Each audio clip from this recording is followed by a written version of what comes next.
안녕하세요. 월간 세가정 플러스의 김혜숙입니다. 오늘은 인생 이막의 시작이라는 주제를 가지고 김진덕 목사님을 패널로 모셨습니다. 먼저 김진덕 목사님 이 자리에 초대돼서 나오셨는데 소감 한 말씀 먼저 해주시겠어요?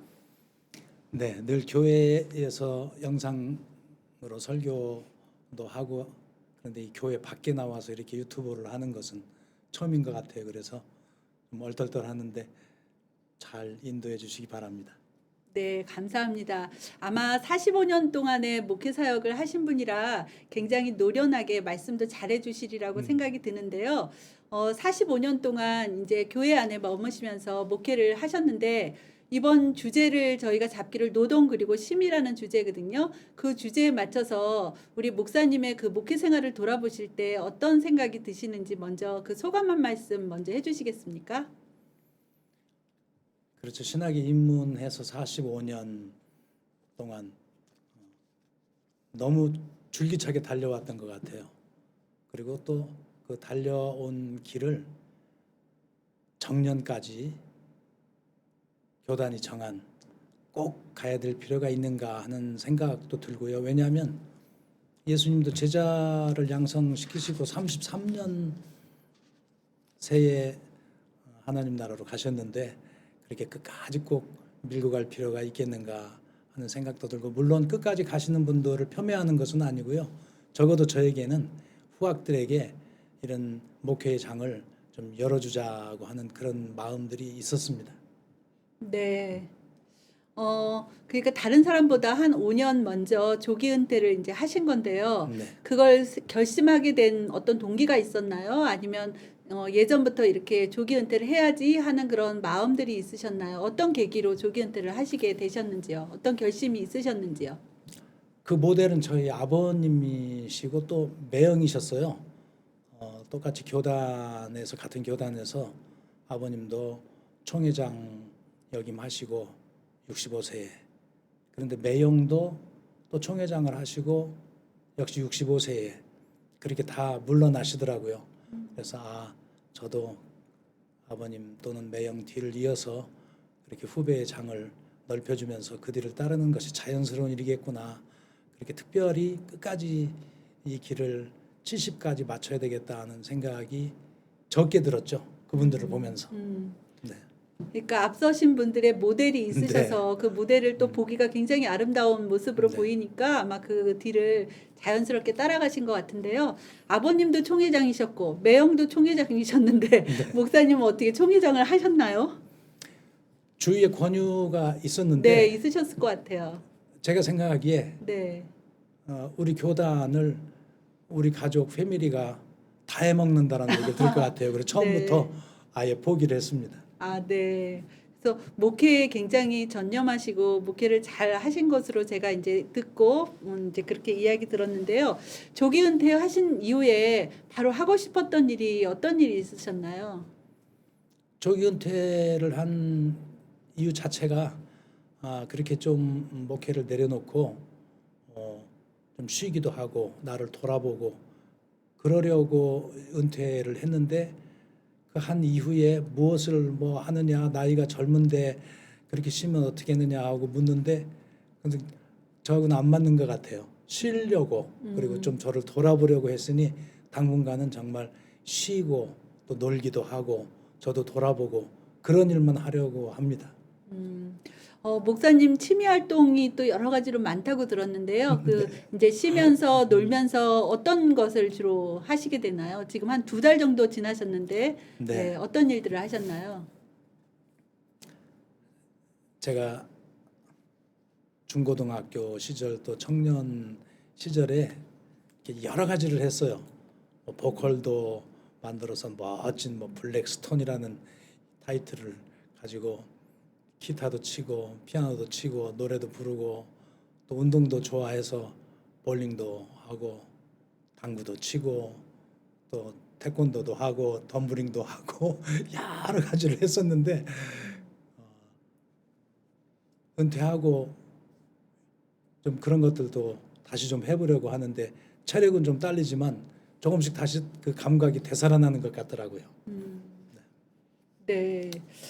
조기 은퇴하시게 되면 사실 이제 가족 간도 이제 어떤 변화, 가정의 변화라고 할 수 있는데요. 사모님께서는 혹시 조기 은퇴를 반대하시거나 아니면 조기 은퇴에 대해서 어떤 말씀을 하셨나 그게 좀 궁금하거든요. 집사람도 초등학교 교사를 했거든요. 네. 그러면서 이제 뭐 목회자와 교사는 좀 다르겠지만 어쨌든 보람도 있었겠고 힘든 일도 있었을 거예요. 그렇기 때문에 저를 많이 이해하는 편이에요. 교인들을 양육하고 하는 그런 것이 보람도 있겠지만 많이 힘들고 또 70까지 가기에는 그런 체력적인 부담이나 이런 또 여러 가지 또 힘든 일들을 생각해서 제가 생각하는 65세 은퇴에 흔쾌하게 동의해 주었죠. 네. 네. 그리고 제가 이제 듣기로 사모님이 또 이제 지금 96세인 아버님을 지금 모시고 산다고 들었는데요. 네네. 사모님께서 대단한 결심을 하신 것 같아요. 보통 이제 같이 부모님 모시고 살기가 그렇게 쉽지 않은데 그런 사모님을 바라볼 때 또 아버님이랑 같이 사시면서 뭐 이렇게 기쁜 일이랄까요? 뭔가 이렇게 마음에 어떤 생각들이 드시는지 한번 그 말씀도 좀 해주시죠. 네. 그 첫 번째 우리 십계명의 땅의 계명이 내 부모를 공경하라 이 말씀인데 저는 한 40년 동안 부모님을 모시지 못했으니까 늘 설교는 하지만 제 자신이 부모님에게 그렇게 효도하지 못했다는 생각을 가지고 있었는데 한 7, 8년 전에 이제 아버님 90 가까이 어머님도 3살 차이니까 90 가까이 되셨을 때 이제는 모셔야 되겠다. 그래서 저희 집사람도 교직에서 조기 은퇴를 하고 그리고 부모님 모셔왔습니다. 근데 그것도 이제 제 집사람이 아주 아버님 어머님 집사람의 아버님 어머님 좀 일찍 돌아가셨는데 너무도 좋아했어요. 부모님이 생기고 부모님을 모신다는 게 저한테는 큰 축복이고 행운이었죠. 그래서 모시고 작년에 이제 어머님이 돌아가셨고 내일이 일주기가 되네요.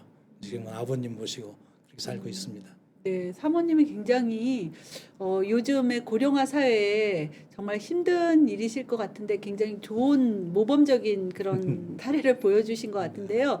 사모님이 그때 같이 모시고 살 때 연세가 어떻게 되셨었어요? 7년 전이니까 아버님은 89, 어머니는 86 아, 그렇게 네. 되시죠. 그리고 네. 사모님 연세는? 지금 저하고 동갑 67이거든요. 아. 7년 전이니까 60.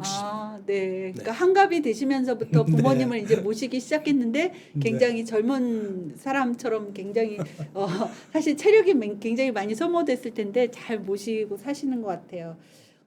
조기 은퇴라는 자발적 심을 통해서 목사님이 얻으신 게 있다면 어떤 걸 얻게 되셨다고 생각이 드시나요? 그 제 목회를 돌아보면 사실은 성도들에게 예수 그리스도의 그 낮아지심, 하늘 보좌까지 버리고 하나님과 동등된 분인데 그런데 목회를 하면서 오히려 그런 낮아짐보다는 계속 교인들이 높아지라고 하는 그런 목회를 하면서 제 마음 속에는 좀 하나님께 죄송한 마음이 들었어요. 서울대 가는 게 가정의 최고의 목표, 유학 가는 게 최고의 목표, 삼성에 들어가는 게 최고의 목표. 결국은 그 가정이 그게 신이더라고요. 하나님을 섬기고 낮아지고 이웃을 보고 환경을 생각하고 나누고 하는 것보다는 거의 모든 목회가 그것들을 위해서 신방하고 기도해주고 그래서 이런 것이 하나님이 과연 좋아하실 일일까? 예수 그리스도의 모습에 부합하는 것일까? 그런 고민과 고뇌가 있었죠. 그래서 이제는 이제 그런 짐에서는 벗어나고 제 자신이 주님과 깊이 만날 수 있는 묵상하고 명상하는 시간도 많아지고 또 그동안 보지 못했던 그런 책들도 읽을 시간도 많아지고 저에게는 목회를 내려놓은 게 너무도 하나님의 은혜이고 또 축복이라 이렇게 생각합니다. 네. 말씀을 듣고 보니까 하나님께서 목사님을 만드신 그 본래의 창조 목적대로 이제 삶을 정말로 뭐 자유롭게 이렇게 누르시면서 사신다는 그런 느낌을 제가 갖게 됩니다. 제가 세가정 글에 보니까 목사님이 아버님을 모시면서 또 그 예전에 스승을 찾아갔다는 얘기가 있는데 그 얘기도 좀 한번 말씀해 주시죠. 예. 제 아버님이 초등학교 그때는 뭐 국민학교인가 보통학교였겠죠. 일제 시대니까 그 당시에 아버님 11살 때 돌아가시고 할아버님이 그 홀로 어머니하고 세 남매가 너무도 어렵게 살았는데 학교를 그만 다니고 농사 일을 이렇게 돕고 이렇게 하면서 장남이었거든. 제 아버님이 가정을 지키자 할머님이 말씀하셔서 순종하고 학교를 한 일주일 이상 가지 않았더니 그 당시에 담임 선생님이 그 산골짝 우리 아버님 집까지 찾아오셔서 이렇게 똑똑하고 훌륭한 학생이 학교를 그만두는 것은 옳지 않다. 모든 그 월사금, 등록금이겠죠. 그리고 학용품 그런 것들을 다 내가 대줄 테니까 학교만 보내달라. 보리밥이라도 싸서 밥만 먹이게 해서. 그래서 아버님이 이제 그 학교를 졸업하게 됐고 그 뒤로 이제 바탕으로 해서 결국은 또 목사님이 되었고. 근데 그것을 평생을 못 잊어 하고 제가 고등학교 시절에도 저를 데리고 저서산 해미에 있는 그때는 그 선생님이 이제 은퇴하시고 이제 고향으로 돌아와 농사를 짓고 사셨는데 찾아가서 같이 인사도 드리게 하고 그랬는데 이번에 이제 제가 은퇴를 하자 내가 나이도 그렇고 마지막으로 그 선생님은 돌아가셨어요. 그 자녀들을 모아놓고 꼭 할 말이 있다. 그래서 이제 제가 아버님 모시고 그 서산 해미에 살고 있는 집으로 갔더니 이제 그 아드님이 저하고 나이가 1살 많더라고요. 그 자부하고 또 손자손녀들 모아놓고 그 얘기를 또 쭉 하시면서 그래서 그 선생님 때문에 내가 여기까지 올 수 있었다. 그러면서 이건 내 정성으로 주는 선물이니까 거절하지 말고 받아달라. 그러면서 주머니에서 봉투를 하나 꺼내서 이렇게 주셨는데 보니까 수표인데 대단히 큰 몇 백이 아니라 더 큰 그런 거액이었어요. 그래서 전해드리고 그리고 온 일이 있습니다. 네, 정말 감동적이었어요. 제가. 네, 정말 그 제가 책에서 읽으면서 또 굉장히 감동적이더라고요. 그래서 이 세상에 정말 그렇게 훌륭한 스승님이 있어서 정말 훌륭한 또 제자가 나왔고 우리 그리스도인들이 교회 목사님들이 그런 역할을 해야 되지 않나 이런 생각이 들었습니다. 오늘 인생 2막의 시작이라는 제목으로 우리가 글도 쓰시고 또 주제를 잡고 이야기를 나누고 있는데요. 목사님이 앞으로 인생 2막의 인생을 어떻게 사실 건지 그것에 대해서 또 말씀해 주시죠. 네. 우선 앞으로 이 남은 올해의 기간은 정말 편하게 쉬고 놀고 그러려고 그래요. 아버님 모시고 산책도 하고 또 가자고 하시면 어디든지 가고 좋은 맛집도 찾아다니고 내년부터 하나님이 저에게 어떤 길을 인도하실지는 몰라도 그때 또 주님이 이제 일반 목회 아닌 다른 길을 열어주시면 무엇이라도 순종하겠습니다 하는 마음가짐을 가지고 지금은 책도 많이 보고 또 체력도 많이 기르고 또 세상도 많이 보고 또 부모님도 공경하고 하면서 요 6개월을 준비 기간을 가지려고 나름대로는 생각하고 있습니다. 그러니까 지금 코로나 때문에 그래 보니까 또 미얀마에 또 1년에 한 차례씩 이렇게 또 가셔서 거기 사역을 또 하신 걸로 아는데 아마 코로나가 또 풀리면 그 사역도 또 생각하고 계시겠죠. 당연히 근데 네. 미얀마는 저에게 특별한 곳이기 때문에 네. 네. 네. 지금 열심히 우리가 사실 앞만 보고 달려갔던 우리 사람들이 그렇게 살아왔는데 지금 코로나 때문에 잠시 이렇게 멈추고 있는 시간이 지금 거의 1년 반 정도 지났잖아요. 네. 그래서 목사님이 이 시대를 살아가는 사람들에게 노동은 어떤 거고 그리고 그 속에서 어떻게 쉼을 가져야 하고 요거에 대해서 노동과 쉼에 대한 목사님이 생각하시는 의미 뭐 이런 걸 좀 한 말씀 마지막으로 해주시죠. 저는 이제 우리 예수님 말씀하신 것처럼 아버지께서 일하시니 나도 일한다 하면서 복음을 이제 전하셨는데 우리의 일상의 모든 이 삶이 그 노동과 쉼의 조화가 이루어져야 된다 그렇게 생각합니다.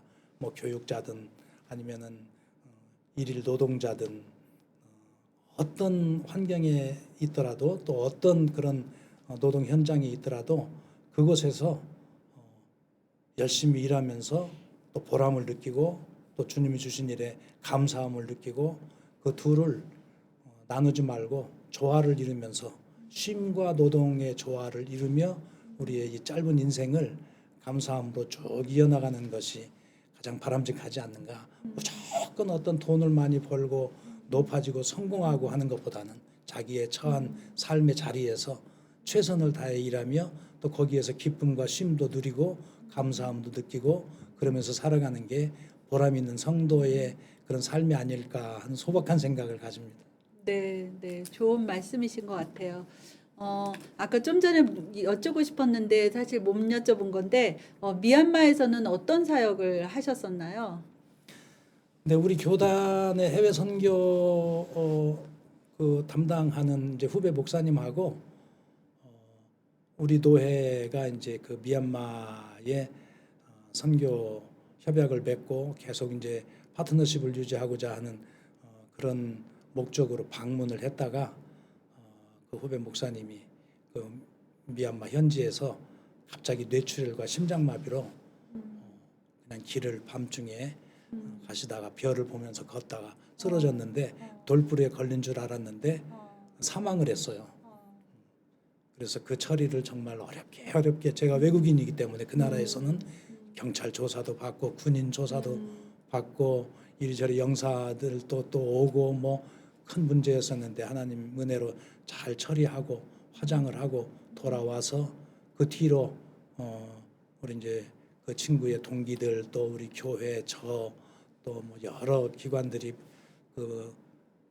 그곳에 있는 장로 교단의 신학교에 아주 아담하고 좋은 그 목사님 이름을 딴 도서관을 건축하고 그 뒤로 매년 이제 가서 책도 기증을 하고 또 그 교단에 속한 병원과 고아원 뭐 이런 기관들을 돌면서 이렇게 서포트도 하고 이런 일을 쭉 해오고 있었는데 코로나 때문에 2년을 지금 쉬고 네. 있습니다.